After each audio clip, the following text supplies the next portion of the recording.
Yeah, finally nimeona ushauri umefika kwake Chief Godlove kutoka Tanzania. Yaani ulibeba wa Kenya ufara ukasema ya kwamba unaweza ukanunua Kenya mzima.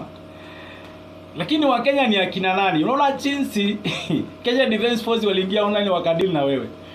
Basi ushauri niliokupa naona umefika kwako, na jameni wa Kenya tuhurumie kijana. Nisa wana pesa mingi, ni tajiri, ila hakuna mtu ameenda Tanzania ka confirm ama ni kweli. Nitakuwa tu ni kiki za mitandao, lakini kitu cha muhimu ni kwamba ushauri ulifika kwake, na ndio huyu hapa unamuona anafanya anasema ya kwamba kwa wale ambao walijisi ya kwamba yale maneno aliyoongea yanaudhi ama yanafanya mtu akajifeel duni, basi ameomba msamaha.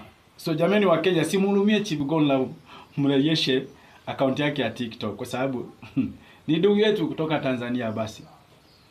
Yeah, this is African Rising Star.